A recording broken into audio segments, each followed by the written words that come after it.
I'm gonna let you know I got into this business a long time ago because I have a child also with a disability, cerebral palsy, but that's not what I'm here to talk about right now. So I was told that anytime I get an audience, go ahead and use them. So, but I want to let you guys know that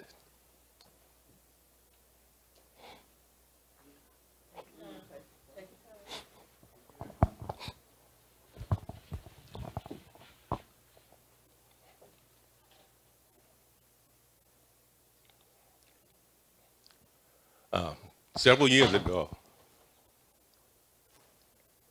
I had kidney cancer. I had 2 major surgeries. And not a lot of people know.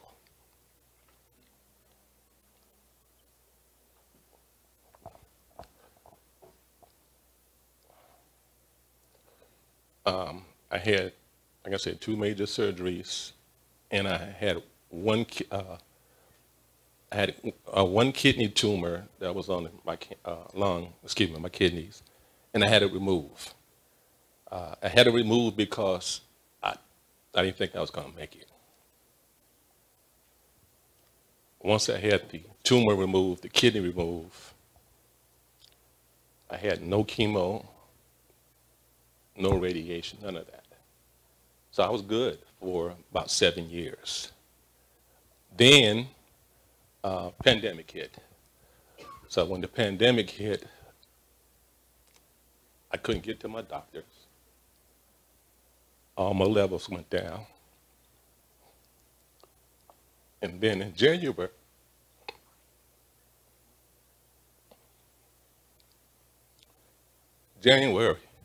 and doing this all this time, we're in class. So in January, I started dialysis. And so I've been on dialysis since January. Every class that we went to, different places, I bring my stuff with me and did dialysis in the hotel, which I did this evening, last night. So I've been going through this process. You guys didn't know. But like I say, in order to be an advocate for my child, I got to keep on going. But I wanted you guys to know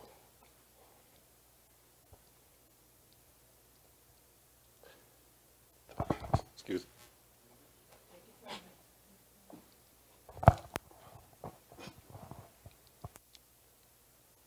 I wanted you guys to know that I love you guys. And I'm going to keep on going on. But I need a kidney. And I have I'm with the National Registry. I got a kidney coach. And she told me, whenever you get a chance to get an audience, let them know. I'm going to do what I got to do for the rest of my time. I'm still going to be the biggest advocate out there. Whatever I can do for you guys, I'll do. I just need your help in spreading my word. Pretty soon I'll be on the National Registry. I'm going to put this stuff on Facebook. And it'll happen. I know it will. And I'm just going to keep on doing what I'm doing. I've already been to evaluation in Atlanta. I'm waiting for a call to go to Birmingham next month. And I'm going to keep on doing what I'm doing. But I just want to let you guys know what's going on with me. It's not going to slow me down. Like I say, whatever you need from me, I'm there for you. But I just want to let you guys know. And that's where I'm at right now. So I wanted to, like I say, my coach, kidney coach, told me, you get an audience, you got to let them know. And so I'm going to keep on doing it. So I'm going to patch out my little cards to you. And I'm going to sit down. Thank you.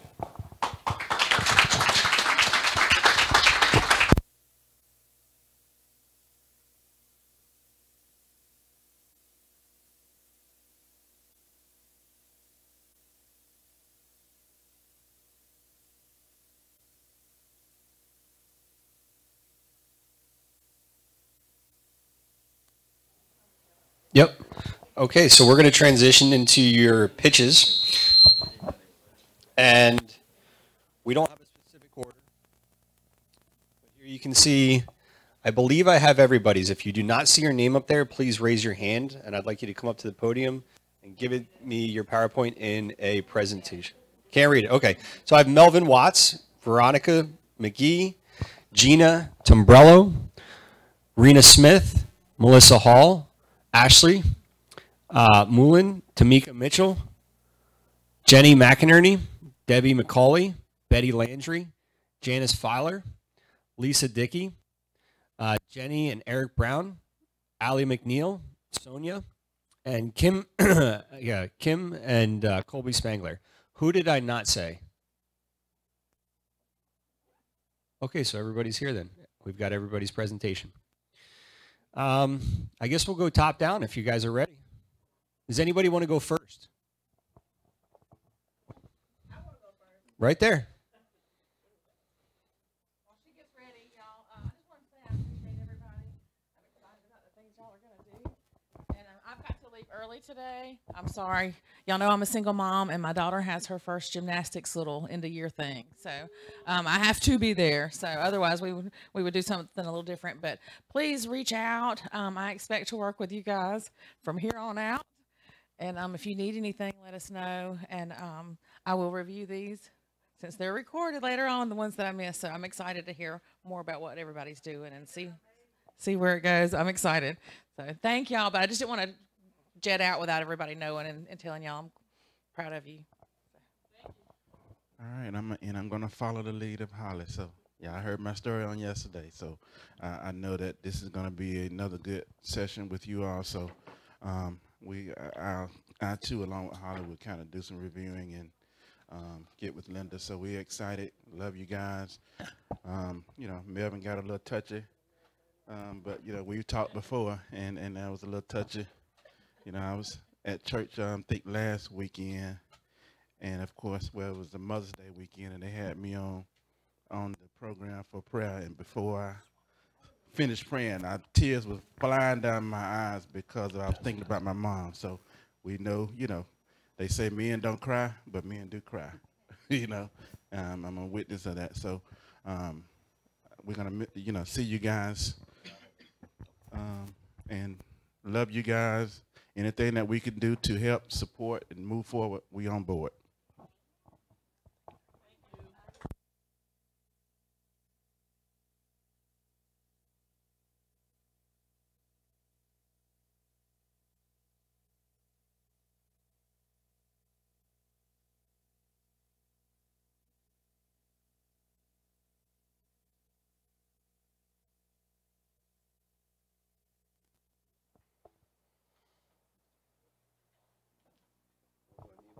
Test, test.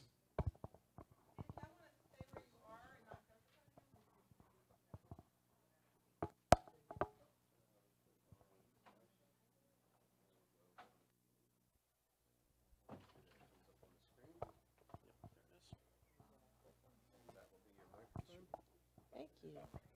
Mic check, mic check. Good morning.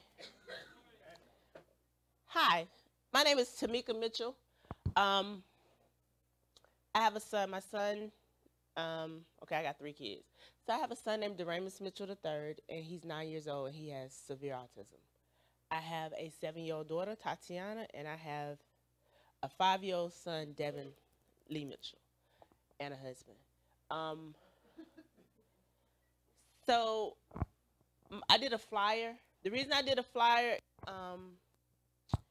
I didn't make enough copies to pass around today for my presentation, but I did a flyer. I just combined resources. A lot of resources, if you can't use a resource if you don't know about a resource. So I put all these resources on paper. I didn't create any of them. I just consolidated them together, and I'm gonna get them out to first responders, Lee County, and Opelika, and the first responders. And I'm in the process of getting them out now.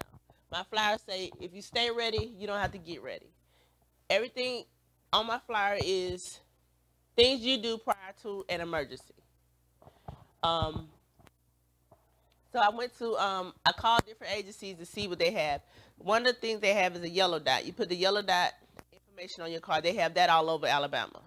You put the information in your glove compartment about your child, because my real fear is when I'm incapacitated and I can't say something for my child, I don't need you to open the door and let that child run out and get hit by a car in the middle of a already horrible situation. So I found out about the red pouch. The red pouch is you put it on your fridge. And then in Lee County and Opelika, and the reason I did those areas, I'm from Phoenix City, Alabama.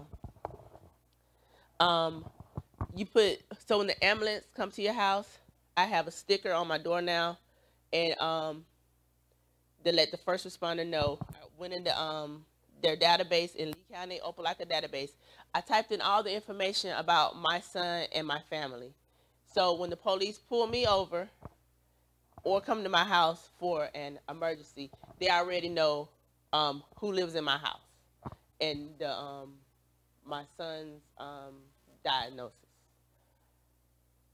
I got Melissa Gutierrez. Maria Gutierrez. She works in Auburn. She's a great resource, and she's another advocate. Y'all probably see her around. She got flyers and everything, and she's great with telling you a lot of resources. Testing. Okay. Okay, I don't even need them. I'm prior military. I did military 21 years. I don't even need them. Out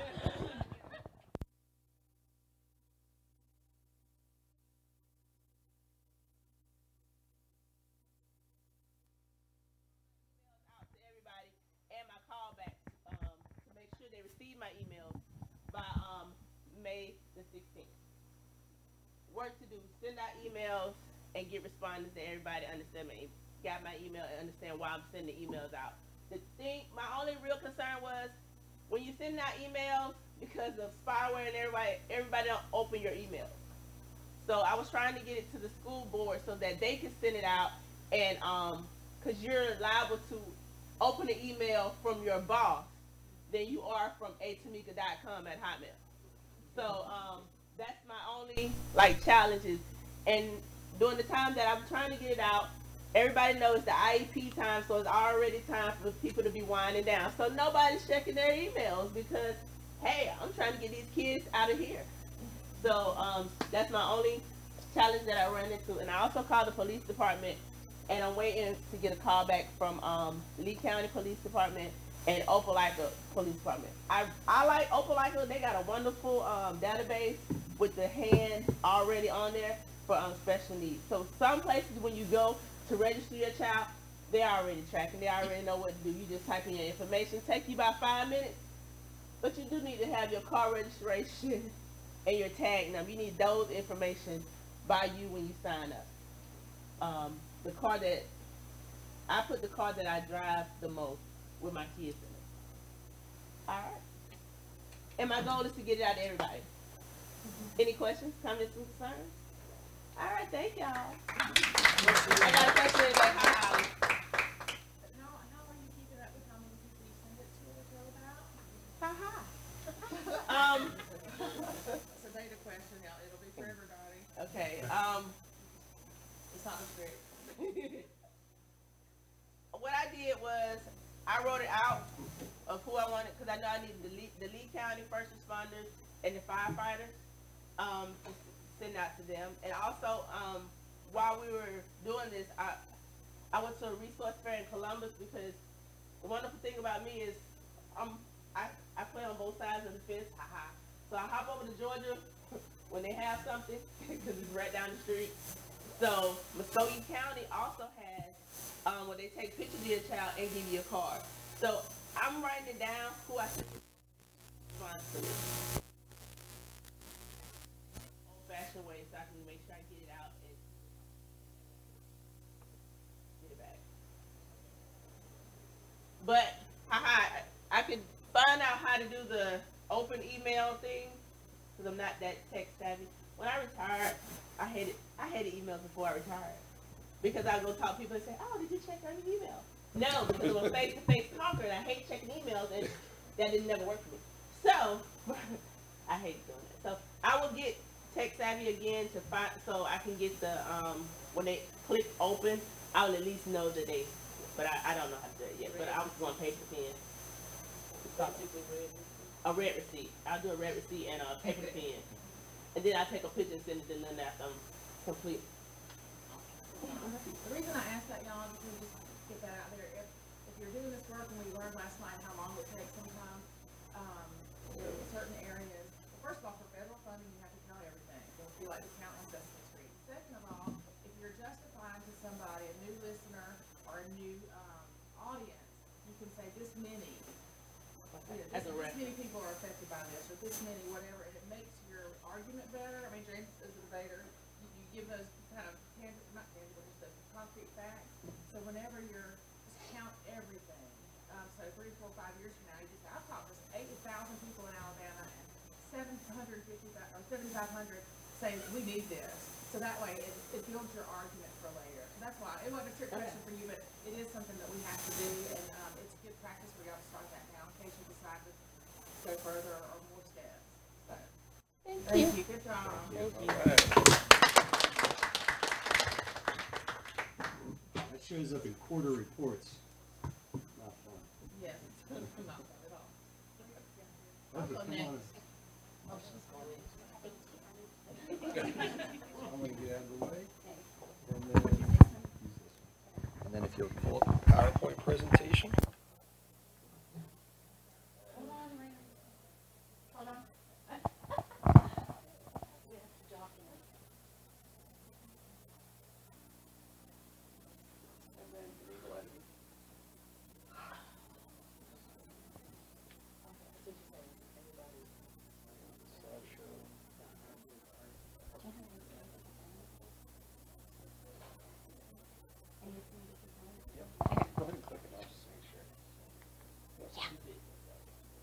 Okay.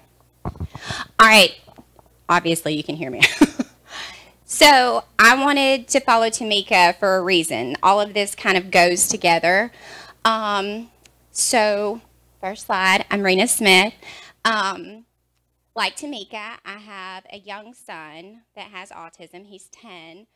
And then I have a almost 14-year-old also. But in doing this, and with what my husband does, I think I've told a lot of you, he's in law enforcement, it makes you realize the stuff that's out there and the possibilities if something goes wrong. You don't want to think about that stuff, but it's going to happen. Hopefully not to the, main extent of what it could, but we want to be prepared for that.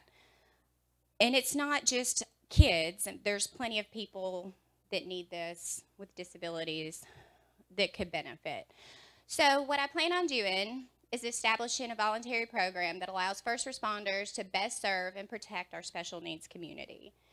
It allows anyone with disabilities to bring awareness to our community, and it allows first responders to give them the best response and situation possible that we can with what we have. And it allows police, fire, EMS, and others to have knowledge of an individual with specific needs while also allowing them the opportunity to respond in the fastest and most effective way possible. So the whole why, not only does it help these people, but it brings awareness. When we're talking about what's going on, if we do some kind of event where we register people, the community hears about it. Whether they're part of it or not, we're talking about it. It helps with preparedness and best assistance, knowledge of specific needs, saving time, which equals better outcomes. And I have all these great statistics that I didn't want to bore you all with, but about the difference it makes in a split decision to have just a few extra minutes and the difference it makes. It's huge. And again, with who? Children and adults, physical, mental, developmental, cognitive disabilities, medical conditions that require extra assistance or equipment. Think about it. You've got someone going into a call, house fire. You have 2 or 3 people in wheelchairs. Do you think it's going to take the same number of people, the same assistance, to deal with that situation that it would if you're just running in there, grabbing a few people, trying to get out. It's not. And then anybody with service animals too. That brings up a whole nother thing. Having them, how they're going to respond to you coming at their owner, that type of thing. It could save a lot of things. How it works. And this is not something new. I didn't do this. This has been going on in other places for a little while now. Opelika has one, like Tamika was talking about. I'm pretty sure Pelham has one. And then other states are doing this too. My goal in all of this would be to get this universal, so you could go to another state, wherever, and you'd still be able to access this. It's a long-term goal, but if everybody started doing this and you could get it in a lot of different communities, again, the awareness, and then when everybody's doing it, it's just the normal thing to do. But once enrolled, an emergency personnel will upload your information given into their computer system. When a situation comes, first responders, that specific information will be automatically retrieved. So you don't have to waste time saying what, or hey, I'm here and now there's this situation, I need backup. And they'll be alerted immediately with all other typical information that they receive. And like I said, this isn't the first time to do this. There's a lot of different ways to do it. In hopes, it would be, you could do it, you could go to your local police and fire department. So if you're in a situation where you have a hard time getting online or going somewhere to a certain event, that maybe you could just go to that department and get them to register you there. Hopefully an online application would be available to where you could just do it online. Or it would be great to see it at events like Miss Melissa's or something like that, to where we could set up and help register those people then. Who's to say you just weren't there for that, and then you see this and you're like, hey, I could do that, you know? And a big thing about this, we live in a day and age where security, all that stuff is super important. So all this information would be kept in confidential systems. Only accessed approved personnel would be able to get to it. And these people that work in these situations are already trained to work with classified information. They have to have security clearances, so it's safe. And then we would have to train these people to update individuals, hopefully yearly. Get in contact with them and say, hey, has anything changed? Can we help you update anything? Because we all know a lot can happen in a year. And like I said, short term, I would love to have a functional, maybe pen and paper part of this, at least going in my community in the next 6 months. And then having a complete version of that in our county. Long term, again, having all those options available that we talked about. It's going to take a little while to get an online system going, I'm sure. And then having that running in several surrounding counties. And huge goal, I would love to make this, like I said, universal. I would love for you to be able to travel anywhere, and just like they would pull up your driver's license in the system, that it automatically comes up, and that everybody just knows that's what we do. Lots of work still to do. I would love to go to local departments and do surveys and ask them, hey, this is what I think. What do you guys think? How does this help? How does it not help? What do you need from us that best helps you? Develop an accurate budget to make this work. Presenting all the information to the local departments and, of course, City Council. Getting the communities involved, making sure that they understand that this is out there. It's important. This is how it helps you. Implementing it, of course, making any revisions. Once we get it going, you're always going to have to go back to the drawing board and say, hey, this works, this doesn't. And then design the online part of it to add to the local police department's page.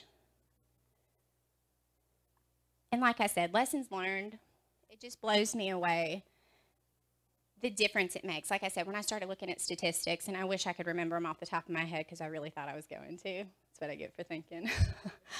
But the few minutes it takes to make a huge difference. Like Tamika said, you come up on a wreck and you've got a kid that's nonverbal, like mine, that's a flight risk. That sounds fancy. But Bryce is going to go in a heartbeat. You call his name, he's not coming. He doesn't know you. He's going to probably be combative. And like I said, the kiddo's fast. So if he gets a little bit of a lead, you need to know, like, we need to be looking now, like, or he's going to be gone. So it's little things like that. It makes a big deal. Questions, comments, concerns? Question is, what about natural disasters such as tornadoes and so forth? I have a friend who works with, or volunteer works with EMA up in Huntsville, and I'd love to, they have a registry, but it's not well advertised. How are you planning to advertise this to get the word out? And that's a big part of it.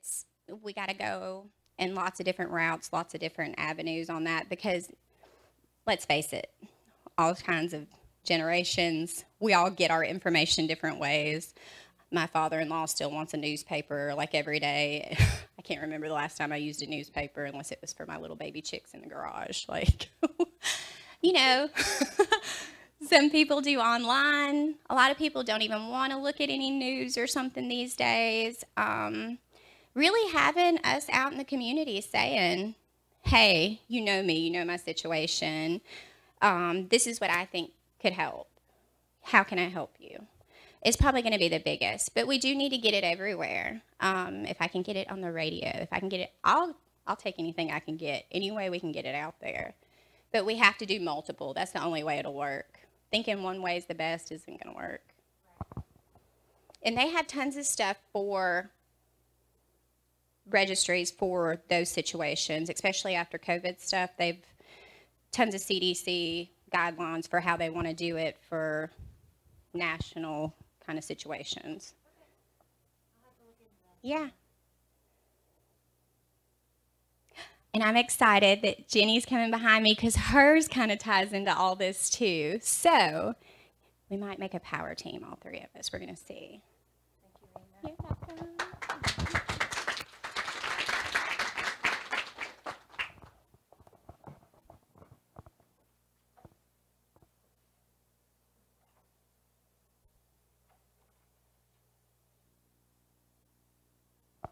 Good morning. Oh, yeah.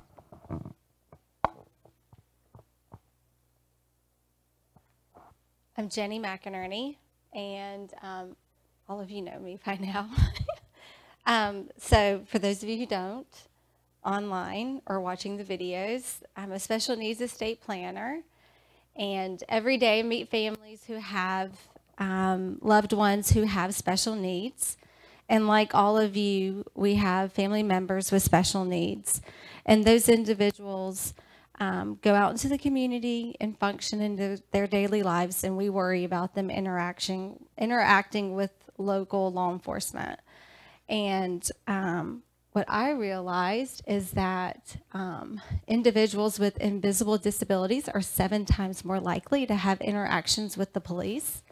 And those interactions are likely to turn negative or deadly.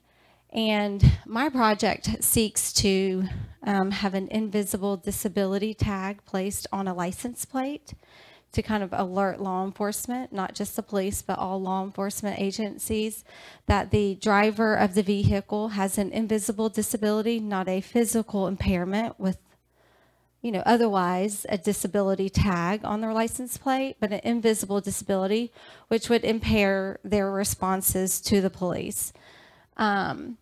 I meet with families at least once a week who state that their loved ones will never drive because they worry about their interactions with the police. And I think that's a real disservice to our disability community. There's a lot of individuals who could be driving who are not driving because they're afraid of their interactions with our law enforcement. And I think our community deserves to get out and drive and live a fuller life. This is my daughter, Erin. She's 19 years old. She has invisible disabilities. She gave me permission to share. She has autism, but she also has bipolar and ADHD. And her bipolar causes her to have abnormal responses to law enforcement. And so she did have a car accident back in September. And fortunately, my husband was in the vehicle while she was driving, and he was present when the police arrived. She was very scared and nervous. She did have the yellow autism card, which she presented to the police officer when he arrived on the scene. But that wasn't enough. And if my husband hadn't been present, it could have been a very different situation. And, you know, my husband was like, you know, we need something more. A card to present to a police officer after they've already approached the situation isn't enough. You know, the police, before they get to the vehicle, need to be armed with the information that the driver has an impairment. You know, we already have services and programs in place where we're training law enforcement officers in our state about how to interact with individuals with autism or other disabilities. So why don't we have something in place to alert them at the front end that the driver has an impairment so they can implement that training before they get to that vehicle and have those interactions? And so what my project is to have a tag of some kind, a sticker on the license plate that would identify to the law enforcement agencies that the driver has an impairment. And it could be self-disclosed to the state agency to get the tag. It doesn't have to be everyone who has a disability. If you elect to have the tag, you can disclose it. So at this stage, I'm still working to collaborate to get to the right folks in the state to have these conversations. I've been working collaboratively with different agencies in the community to kind of collaborate with other folks to kind of grassroots it. But now I've been put with a wonderful mentor, Daryl. So I expect to now start working from the top bottom instead of the bottom up. And hopefully start getting some more movement. I got the idea because a few years ago, Alabama combined their tags where we used to have a month and a year sticker, and they combined them to just one sticker. And then we have a handicap sticker. And so I got the idea that if we had a disabled driver sticker that we could put on the plate, that would alert law enforcement agencies in a very discreet way that you're not having to put it all over your vehicle. So my daughter's vehicle, she not only has an autism identification card, we also have an autism driver sticker I got on Amazon on every window of her car, with the idea being we never know if she's in an accident, which window would get blown out, or if she gets pulled over, which window would get rolled down, or which side of the car the police officer would approach from. And we always wanted her to be in the best situation and prepared for any interaction. And so my goals were to reduce the number of negative law enforcement interactions with individuals with invisible disabilities in the state, to increase the number of individuals with invisible disabilities driving in the state of Alabama, to allow individuals to report or identify their disability beforehand with the state of Alabama so that law enforcement has access to needed information prior to their interaction, and to educate law enforcement on prior interactions with individuals with invisible disabilities. And lessons learned, obviously, the stuff is hard.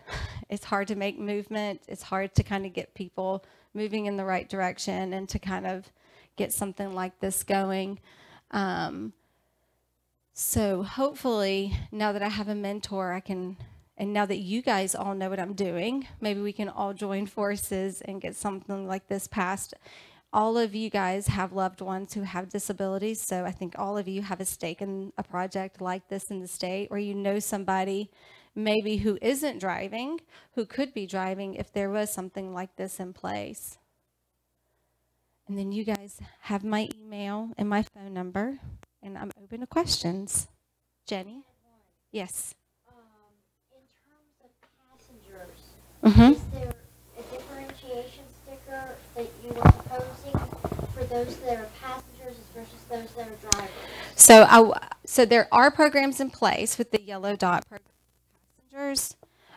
This was specifically for drivers because I was focused more on the individuals who are electing not to become drivers in the state because they were afraid of these interactions. This is to get more individuals with disabilities driving.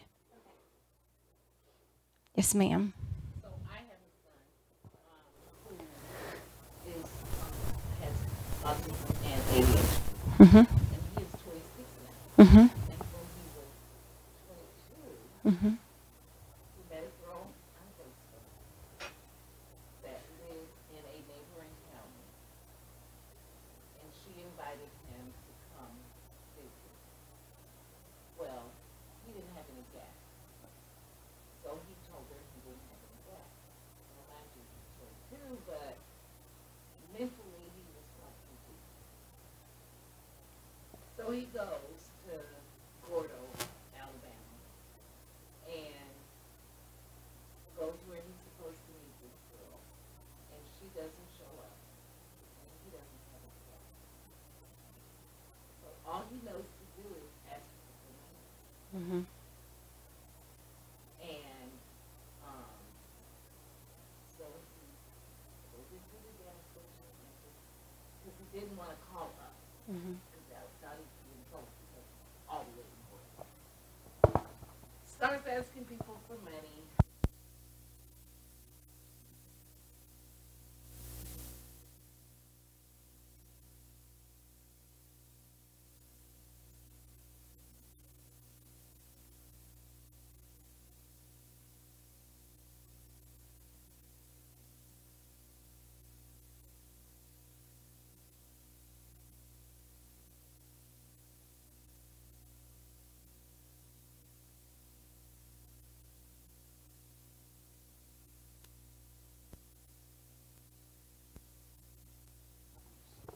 With a guardianship.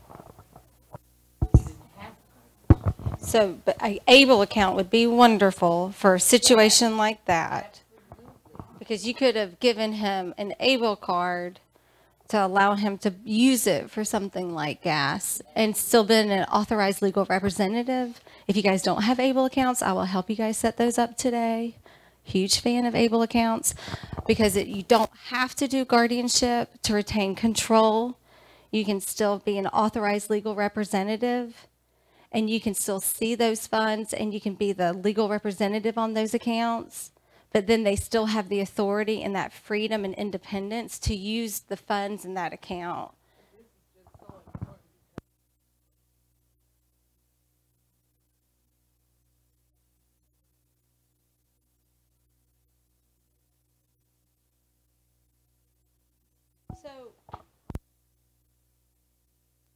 So yes. And yes.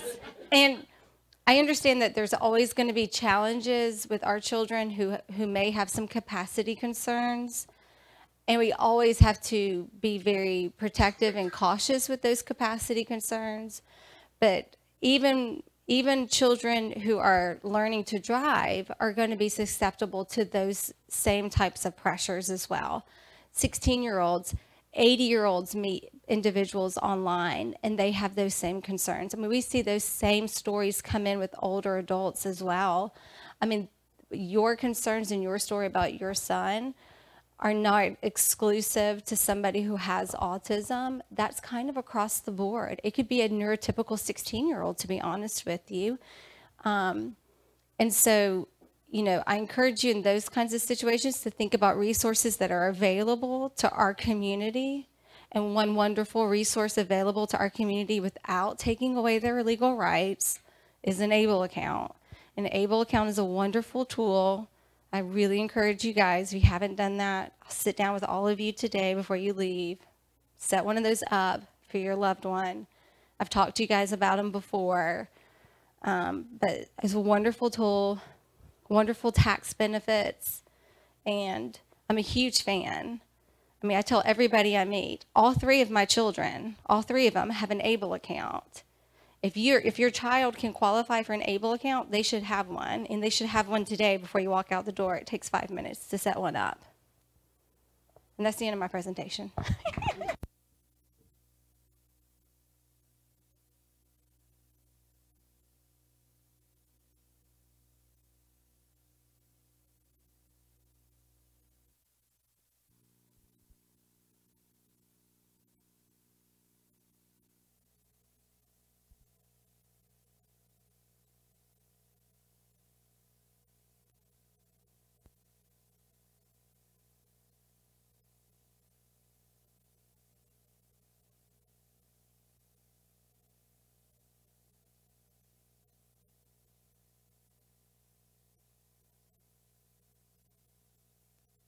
Who's next?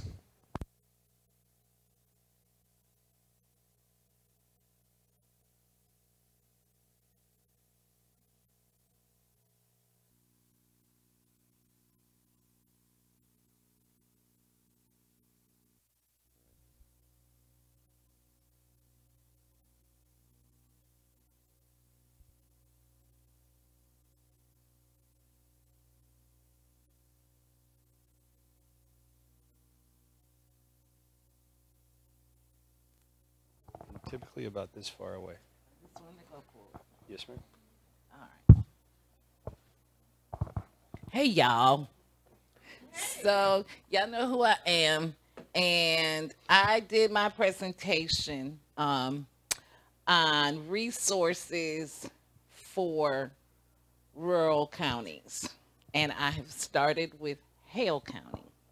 So I put together a pamphlet to make information available, and my first hurdle was, okay, who am I going to distribute it to? I decided that my distribution would be through churches, through libraries, and through lawmakers. So I started with churches. There are 3 main towns in they call them cities, but they ain't cities for real, y'all. And in Hale County, there's Greensboro, there is Moundville, and there's Akron. There are other little spots, but those are the big spots.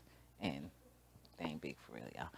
All right, so I started in Greensboro. They have something called the Greensboro Ministerial Alliance. And this is where all these little preachers get together and go to breakfast. So I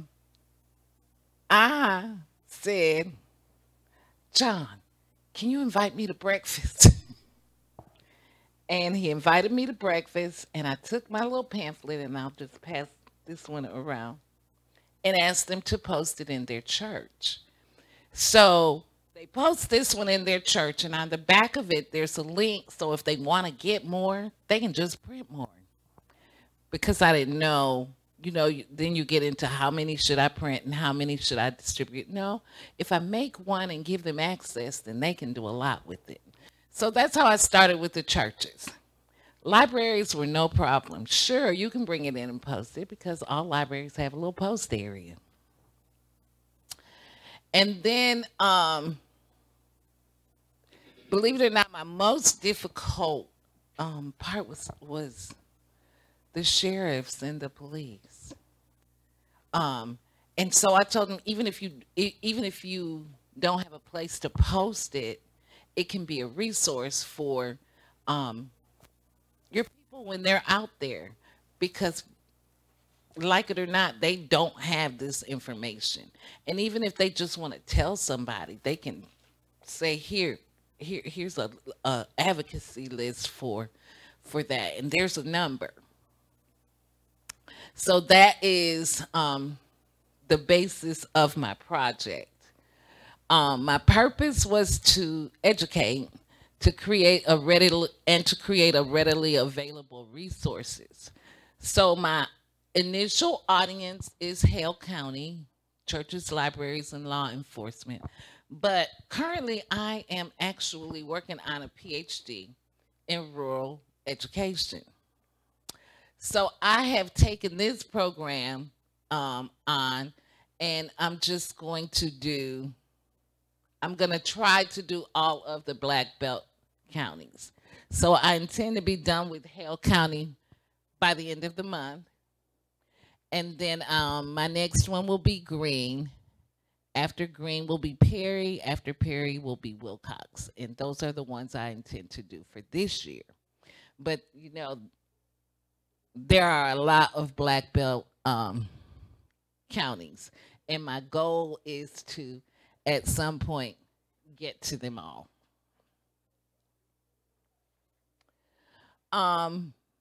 So my lessons learned basically is where to find resources is a big problem. And I can attest to that better than anybody. I was talking to Melissa and Vonda yesterday, and I will tell you my very first PIPA experience. I came early. I was nervous. I didn't know what I was doing. I was just here. And I went down to the restaurant and I ordered myself a salad. And this lady walked in and she introduced herself. And we realized we were here for the same thing. And it was, what's her name again? I'm sorry. It was Melissa. So we started talking. And at this time, y'all, I've said before, I knew nothing. So when she would ask me questions like, well, does he have a waiver? My question was, what? What is a waiver? Right? And she was like, girl, you got to get some knowledge. And that if I did not do anything else over this program, I have learned a lot because elderly, poor, and disabled are more likely to die from preventable illnesses in rural areas because of lack of information. There's so much that you can do when you know what to do. And so part of my purpose was to just provide, and it's not even a all inclusive list of resources. Another thing that I did was I did not just limit my advocacy to individuals with developmental disabilities, because in rural county, mental health in general is just such a huge issue. And so I included other mental health challenges as part of my list of advocacy numbers. And I think that's it. Questions? Great.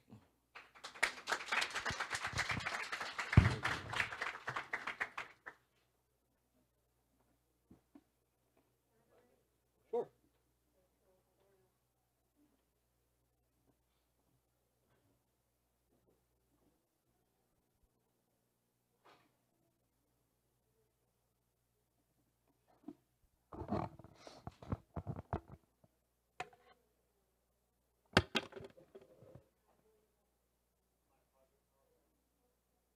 I'm gonna ask her.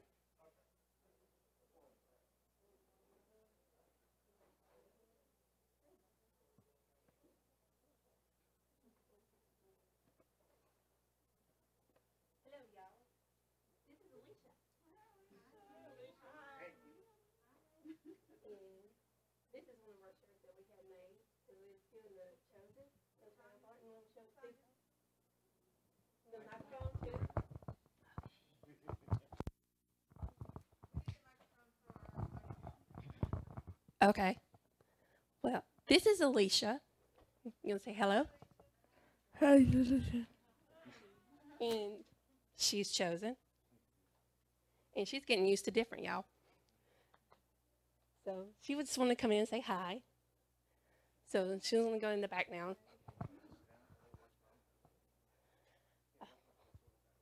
So, as y'all all know, I'm Sonia Manny.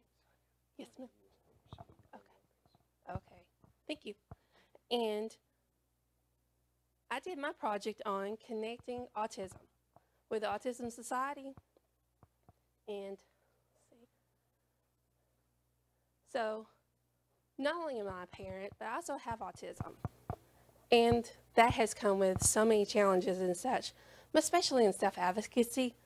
And so that's where I really want to focus at, start to empower many people all the way across the boards with learning to advocate, not only for ourselves, but for each other, stick up for everyone, and to work together and collaborate. And so like one of my first goals will be we're going to be setting up our leadership meeting will be in June, and then we're going to have one in July for the entire state. And we're going to be recording these, and then we'll be going out to the other smaller groups for them to see and to be able to talk and to collaborate more, and really trying to push out as far as we can. But I don't only want to just connect advocates and such. I also want to connect the Autism Society and supporting people like with other nonprofits, and so that they can keep expanding and keep connecting everyone together, because we're all one massive group, entire community, and we all love and want to support one another. But since I'm going to be having to get the speakers, y'all better be getting ready for emails to come on and talk for the Autism Society. So, anyways, there's plenty of work still left to do and everything. Of course, it's going to be coming up with speakers, so do be ready for that, y'all. And then coming up with agendas and so on, and even learning more about what y'all need to learn about as well, because there are a lot of people in here who have kids with autism or adults and so on, but there's always something we can always aspire to and learn more about. So there's plenty more stuff, but y'all, I'm about done. Any questions? No? Good, I'm done. Bye, y'all. Get your clicker back.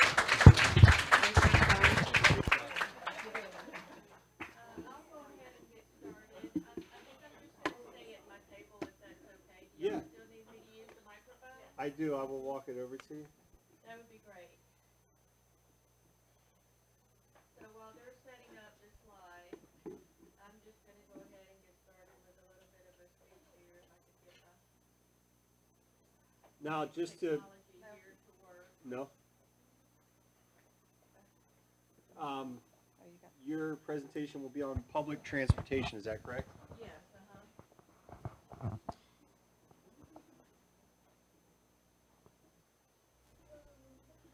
I have a clicker here. Do you want the clicker so you can change the slides? Oh, okay. Well, I am actually going to do my PowerPoint from my phone since I'm not able to see that. Sure. When you change But your slide, if I say to switch it, would you switch? I mean, I can. I just, you tell me when to switch it. Oh, yes. Thank you. I appreciate that. Okay. I'm sorry? You tell me when to switch it, and I'll switch it. Oh, yeah, sure. Okay. Okay. All right. So I'm going to actually do the PowerPoint in just a minute. So give me just a moment. Okay. Okay. Y'all can hear me okay? Okay. I'm a little out of sorts today, so had a lot happen this morning, so I'm still on nerves.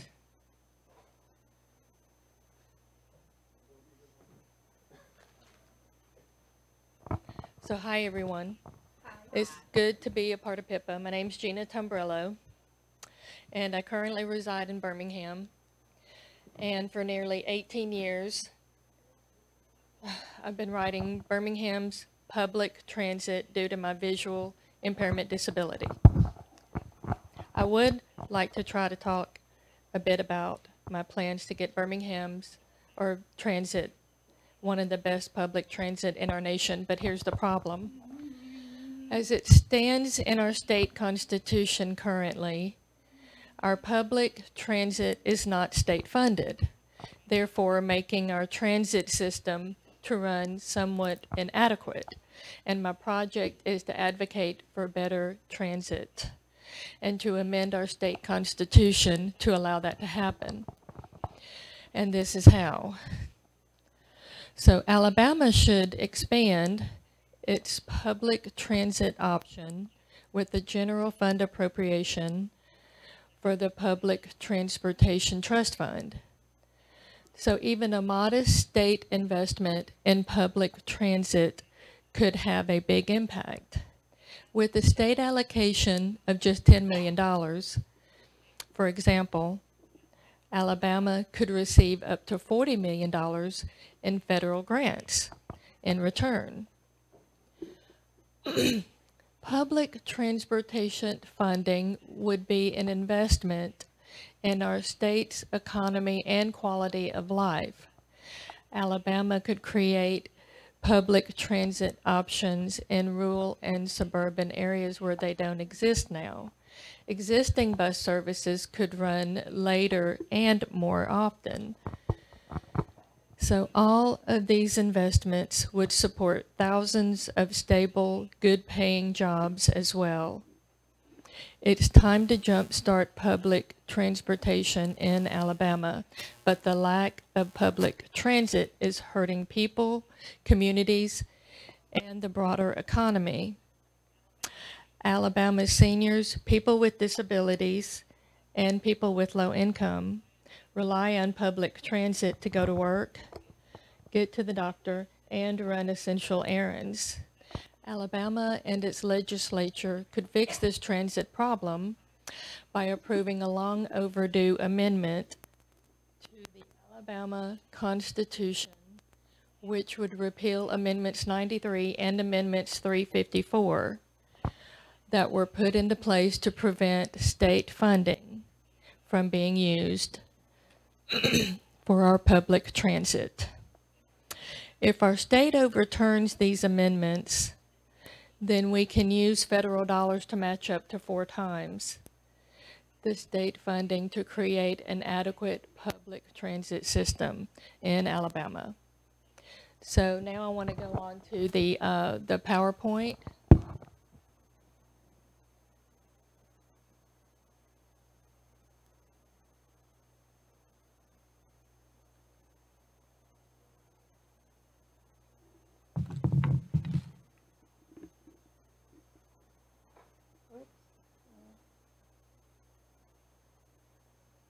Okay, so obviously, let's see if I can hold the phone and the microphone at the same time. Obviously, I want to improve public transit.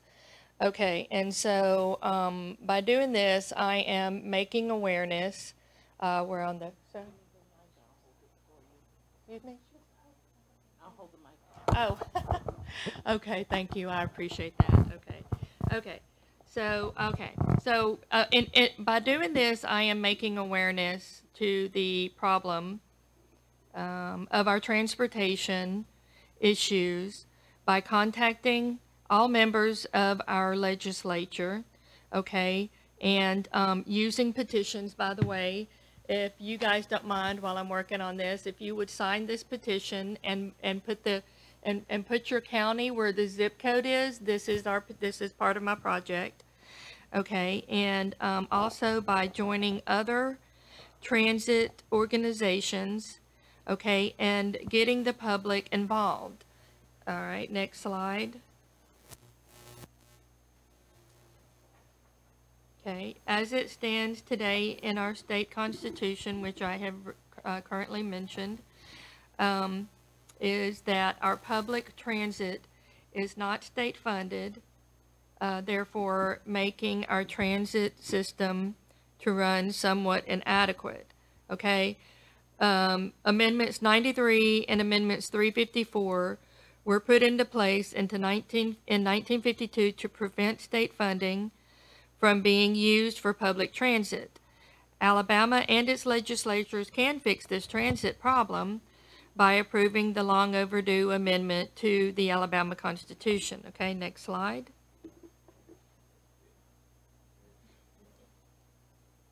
I wanted this done yesterday, but my actual goal was this year of May of 2022. I have been working on this since the January, February of 2021, even though I've been complaining about it for many years now. Okay, so, but anyway, since May of 2022 is already here, hopefully by May of 2023, but you know, I have recently learned that obviously this can take up to, you know, maybe anywhere from 7 to 10 years, but I'm hoping to make that happen long before then. Okay, next slide, please. Anyway, we need to repeal the amendments 93 and 354. Next slide, please. Anyway, we'll have the petitions to sign, get the media involved, make more of the public aware of this issue, and to keep in contact with members of our legislation. Okay. Next slide, please. Not really good at seeing this one due to the font issue. Let me see if I can change it on mine a little bit.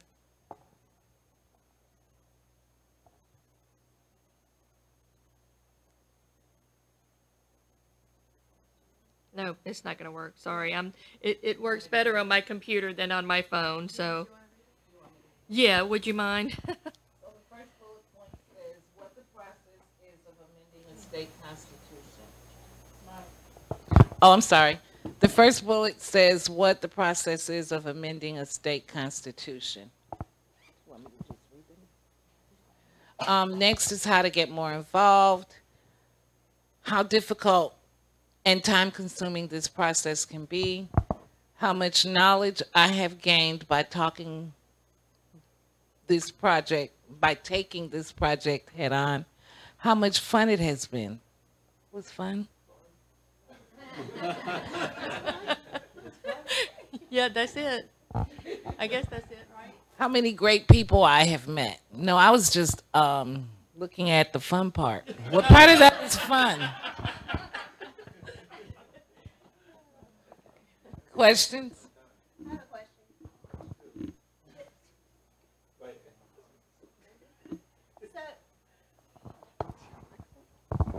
Do you happen to know how many other states have it funded the way you're wanting to fund it?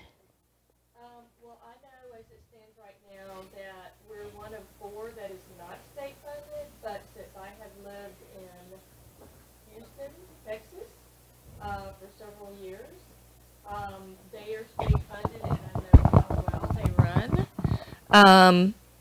You know, and they're cheaper. Oh, yeah, you want me to hold that? And their transportation is cheaper because they are state funded. So anyway, does that answer your question? So we're one of 4 that has not publicly funded. The rest of them have. Right. As far as I know, yes, we are one of 4 that is not state funded. So. We're way behind. Oh yeah, we are way behind, definitely, for many years. Yeah, but they are trying to make some improvements. We get our funds from, you know, the city. Some funds come in from federal. And another organization that I'm with, which is TCAB, Transit Citizens Advisory Board, which was actually created by one of the fixed route drivers who is now retired. He noticed when he started working with Birmingham Transit that it was running pretty good, but over time it just started to fall apart. And that's why he created TCAB. And I'm a part of TCAB and helping them with that as well. But we have a lot of board meetings and there's just a lot of work to be done still. Anything else? Everybody, James Tucker from ADAP here. I just wanted to say a quick word, and I try not to jump in, but on this one I have to. If you guys notice the date, 1952, there's a reason why this is our state's policy. This is a vestige of race discrimination, and it plays out in public policy that affects everybody in our state. Some of you who are educators know that we litigated a case in the 90s about the inadequacy, for example, of equal and fair state funding for all school districts. We presented evidence that in the Black Belt, children in public schools were playing with fake swings on playgrounds because they didn't have actual swings on the playgrounds. This is a similar issue. This is a vestige of our state's history of discrimination based on race. That's why in 1952, our state leaders chose to direct that we would not use state tax money to fund public transportation. There's a really famous story that's similar about Gee's Bend in Wilcox County and stopping the availability of a ferry to people who lived across the river so that they couldn't come to town anymore. This policy issue is really important for a lot of people for a lot of reasons. And so that's a little bit of background. I want to mention one other connection because this is an example of how growing out of the work that any of these projects may initiate, we need to think about connecting with our friends throughout the state. Every one of these projects is doing this in some way. I want to mention one concrete thing here, and I'm mentioning it just because I haven't heard it yet. Alabama Arise has adopted removing these two amendments from the state constitution as one of its annual priorities very often. I don't know if they have for this year, but it's an example of there's an effort going on. There's a perception in this room that this is a problem. We have friends outside this room who are working on these issues. And I just wanted to say a word about how important this issue is, how important this work is, and we need to be aware of why our state is still doing what it's doing. That's right. Thank you. Testing. It's kind of hard to follow Mr. James. Well, what I was going to say is that being a member of the DD Council, transportation is one of our biggest things for the state. So we're trying to address it. In every county is different, and so I'm going to give you an example. In the city of Montgomery, they do have a they had the Montgomery Transit, and they do have a bus. And so I did the research myself because I was doing it for somebody else, not for myself. You can actually go to the bus depot or wherever they're at, fill out paperwork that your child or whoever is disabled, and they will actually give you a pass that you pay for, and it's like 40 trips for a year. And then you can call and get an appointment, and they will come to your house, pick you up with, with the bus, with the accessible, take you when you want to go, and bring you back. But that's only in the city limits. And so the young fellow that I was trying to help lived right outside the city limits, and they couldn't help him. And so the other thing was, we've been working so hard. Now, I just want to let you know, anybody that's on a waiver, that's on Medicaid, you should be able to get transportation. One problem, Medicaid don't want to pay. So we actually had a company that I was working with a long time ago. They had the whole place set up, vehicles, trained people, accessible, everything. But they were trying to run a business. They will come pick, you can call them, they would pick it up, and they actually would file the Medicaid voucher for you. But Medicaid wouldn't pay. Call ADAP. That is illegal. Yes, but it's Medicaid. And so that was another project I wanted to work on too, but and it's bigger than me, but it would help the people. So right now, no matter where you are, there's not a bus, like you said. And matter of fact, at Melissa's Expo, there was, Class Tran, which is all in one area. And they will come get you, but guess what? They're going to charge you. They're going to charge you, and they tell you to file it against your insurance. And most people just got Medicaid. Medicaid, and it takes forever if you do get paid for Medicaid for transportation. So there are a lot of things, and I was doing some stuff for the council as far as transportation, and I did research on the internet for the whole state. And there are different entities that will help you, but if you just have Medicaid, they're not helping you. Because you can call somebody and get you where you want to go, but if you don't have funds to pay for it, then it still puts you in a bind. So yeah, that's one of our biggest things I know we've been working on for the council, and I'm glad you're pursuing that. But you're not alone. One of the other things that exists is this Medicaid non-emergency transportation card. Ha ha ha. It's useless as well. Right. Because most of the time when you call them, it's a pain in the butt process. You have to call them, tell them what date your person's doctor's appointment is. You have to say what doctor it's with, and you have to say from where you're going to where you're going to. And like if your son has to have Daniel had to have some kind of special test, and we had to drive 45 minutes one way to get that test done, and they wanted to know what doctor. I was like, we're going for a test. So I had to just put his primary care doctor as the doctor. But I've gotten letters after letters after letters where they're rejecting because they can't, quote unquote, verify that he went to these doctor's appointments. So this is if you have one of these, don't waste your time because they're not paying it. I just want to tell you before you apply for it.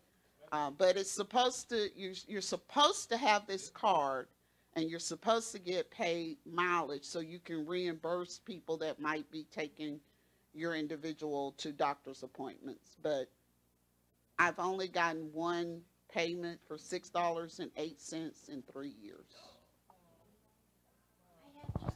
Okay, real quick, and then we've got to move on. Okay, one quick question, and I think James might be able to answer it, is the 4 states that don't have it, are they all southern states? Okay, I was just curious.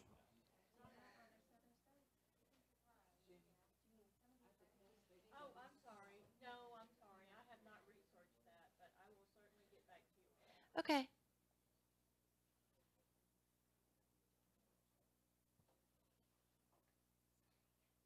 Okay, like I said, we are running a little behind on time, but I love this. I love your projects, and I think it's great. It's a great discussion. So we're going to do Ashley's and take, I guess, a few questions, and then we'll do our 11 o'clock break. At 11, supposedly, after everybody checks out, there's lunch at the other room.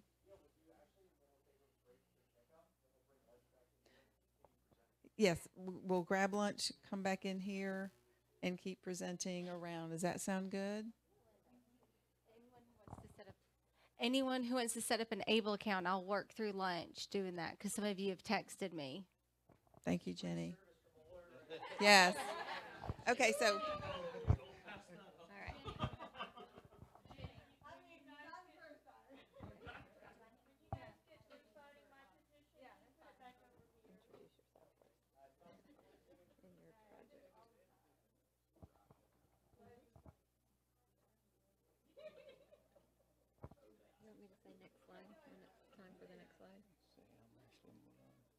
Yeah, you can.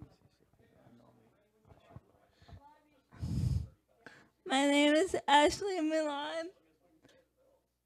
My PIPA project is on improving direct supports for people with disabilities in Alabama. My aim is to improve direct support services for people with disabilities so they can live, work, and play with the communities in which they live and have a fulfilling life. My project start date was November 2021. My project completion date will be an ongoing project that I expect to see much project on through the end of this year and even longer. The project objectives are to improve Change slide, please. the quality of life for people with disabilities by improving their support services to help people with disabilities find the support needed to live independently, to help create person-centered planning for people with disabilities so they can live, work, and play and enjoy life in the communities in which they live.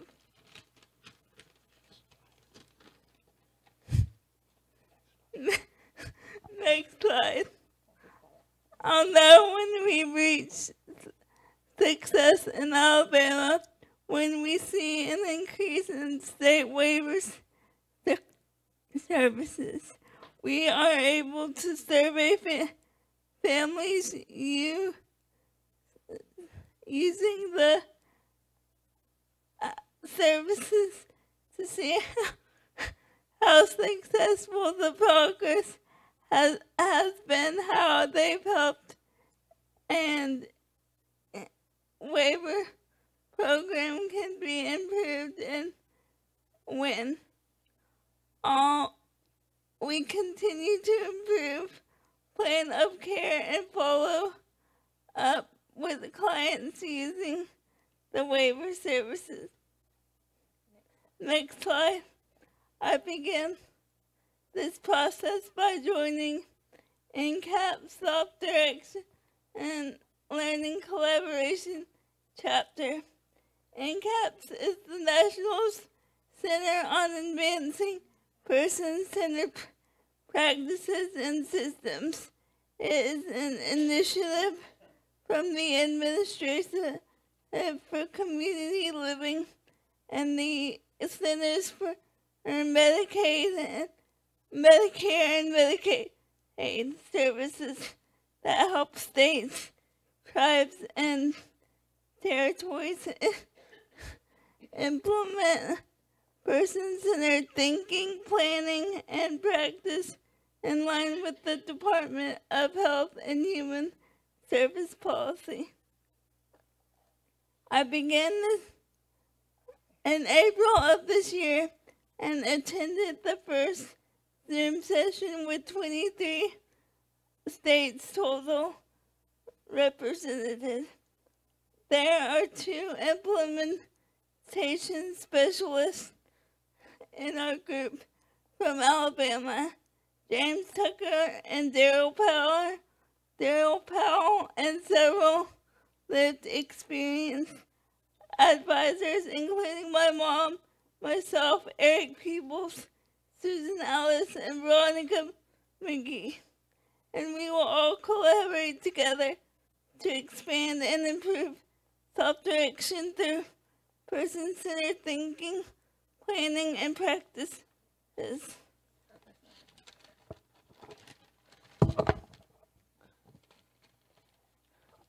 Another approach we will take is to gather information that focuses on self-direction and how it benefits people with disabilities as well as how it works. We will also develop self-direction policies and procedures that are flexible and can be easily understood and implemented. We will attend all learning sessions and monthly meetings for the 17-month duration of the progress. By doing all of this, we hope to improve direct support services for people with disabilities that have longer rotation time of direct support works. Change slide, please. create a benefit package for direct support workers as an incentive to stay employed, thereby helping people with disabilities have enough direct support workers to live independently and enjoy life just like everyone else. The reason this project is important to me is because I have had trouble finding and keeping direct support workers for myself. Some quit before they even start or shortly thereafter because they do not want to do the work like transferring me in and out of my wheelchair. They receive low pay and no benefits, and we want to improve that. Thank you. Questions?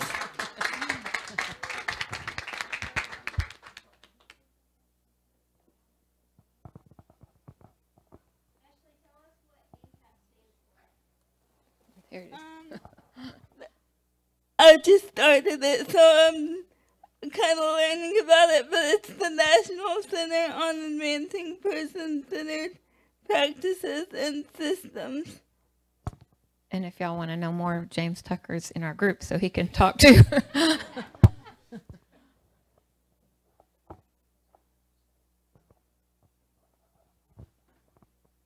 Okay, so it's 10 to 11, so I think that's a good time. We can all break and then come back down in about 30 minutes. We'll grab food. We'll come back in here and continue. So we'll say presentations starting at 12 noon in about an hour. Is 11:30?